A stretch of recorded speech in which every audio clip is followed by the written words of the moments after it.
Hello students, welcome back to Vidya Mind. So students, I hope you are enjoying this journey of curiosity, and in this session we will continue that journey with your chapter number 1, the ever evolving world of science. And in this session we will discuss about science is a way of thinking. So students, I hope आपको अपनी इस curiosity की journey में बहुत मजा आ रहा होगा. इस सेशन में हम डिस्कस करने वाले हैं साइंस के बारे में, बट इस बार ना साइंस को हम समझेंगे as a way of thinking. Science as a way of thinking मतलब साइंस क्या है? एक तरीके से सोचने का एक तरीका है. ऑलराइट स्टूडेंट्स, तो देखिए, science is not only about discovering new facts और learning information from books. Science जो है उसका मतलब ये नहीं है कि आप अपनी बुक से नए नए फैक्ट्स डिस्कवर कर रहे हो, नई नई चीजें पढ़ रहे हो, नई नई इंफॉर्मेशन समझ रहे हो. More importantly, science is a process which means it is a special way of thinking and understanding the world. हम कह सकते हैं कि साइंस जो है वो एक तरह की प्रोसेस है. कैसी प्रोसेस है? एक ऐसी प्रोसेस जो आपको a special way of thinking provide करती है, जिससे आप अपने वर्ल्ड को, अपने आसपास के एनवायरनमेंट को, सराउंडिंग्स को और अच्छे से समझ पाते हैं. A scientific mind is always curious, ready to ask questions and open to learning something new. तो एक जो साइंटिफिक माइंड होता है, अगर हम बात करें एक साइंटिफिक माइंड की, तो इट इज ऑलवेज क्यूरियस, हमेशा क्यूरियस होता है. मतलब हमेशा क्वेश्चंस पूछने के लिए रेडी होता है. And it is also open to learning something new. हमेशा कुछ नया सीखने के लिए भी हमेशा रेडी रहता है. समझ आया? अब देखिए, in grade 7 we will begin to ask deeper and more meaningful questions such as how things work, why events happen the way they do and what patterns can we observe in nature. तो अब आप आ गए हैं grade 7 में, class 7 में. तो अब जो है हम हमारे इस माइंड को साइंटिफिक माइंड बनाएंगे. मतलब हम क्यूरियस रहेंगे, हम हमारी क्यूरियोसिटी दिखाएंगे हर चीज के लिए जो भी हम पढ़ेंगे. साथ ही साथ we will be open to learn new things and we will ask as many questions as possible. Right? जैसे कि कैसे चीजें काम करती हैं, और अगर कोई इवेंट होता है तो वो क्यों होता है. उसी तरीके से अगर एक वॉल्केनो यहाँ पर आपको दिखाया गया है कि इरप्ट कर रहा है, इट इज इरप्टिंग, राइट? तो ये वॉल्केनो इरप्शन क्यों हो रहा है, कैसे हो रहा है और इसी तरीके से क्यों हो रहा है, ये सारे क्वेश्चंस हम पूछेंगे.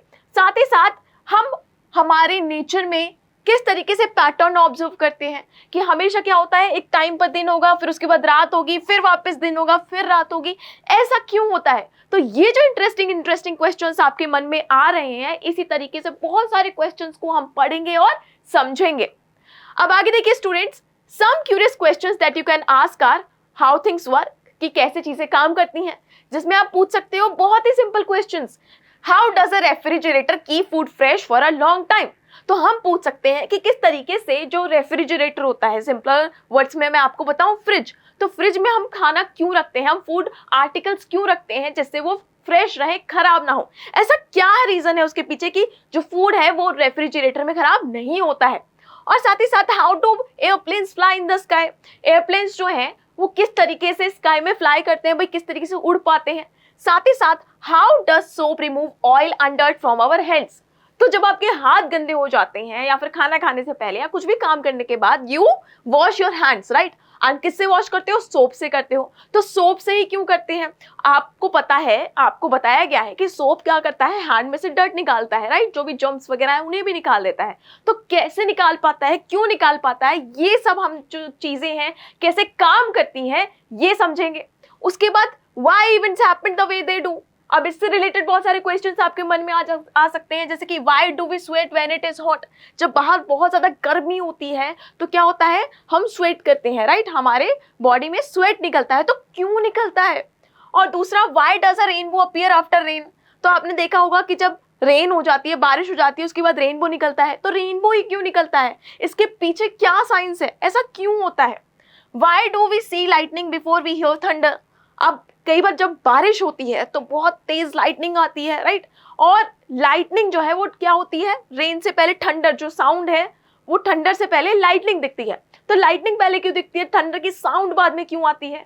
इस तरीके से क्वेश्चंस को हम पूछेंगे और इनका आंसर बतलाएंगे. साथ साथ what patterns we can observe in nature, कि जो नेचर में डिफरेंट पैटर्न्स है, जैसे कि what pattern do we notice in the day and night timing. Day और नाइट टाइमिंग में जो पैटर्न है, पहले दिन होता है एक स्पेसिफिक टाइम पीरियड के लिए, फिर नाइट आती है एक स्पेसिफिक टाइम पीरियड के लिए, फिर डे, फिर नाइट, फिर डे, फिर नाइट. तो इनके बीच का क्या पैटर्न है वो हम समझेंगे.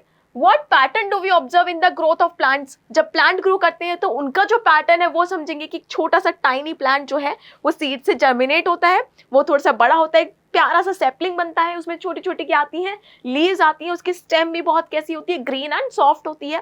धीरे धीरे वो बड़ा होता है तो लंबी लंबी ब्रांचेस निकलती हैं, मोर लीव्स यू कैन सी, उसके बाद फ्लावर्स आते हैं, उसके बाद अगर वो फ्रूट का प्लांट है तो फ्रूट आता है, तो एक पैटर्न होता है उसका, तो वो भी हम समझेंगे। साथ ही साथ what pattern do we see in the changing seasons, और जब सीजन्स चेंज होते हैं, अलग अलग सीजन्स आते हैं, तो उनमें क्या पैटर्न देखने को मिलते हैं, क्या पैटर्न्स होते हैं। तो ये जो डिफरेंट क्वेश्चंस है ना, ये सब तो हम पढ़ेंगे। इसके अलावा भी हम बहुत सारी चीजों को पढ़ेंगे और समझेंगे, और हमारे क्यूरियस माइंड में जो क्वेश्चंस आएंगे वो भी हम साइंस की हेल्प से बहुत अच्छे से सॉल्व करेंगे।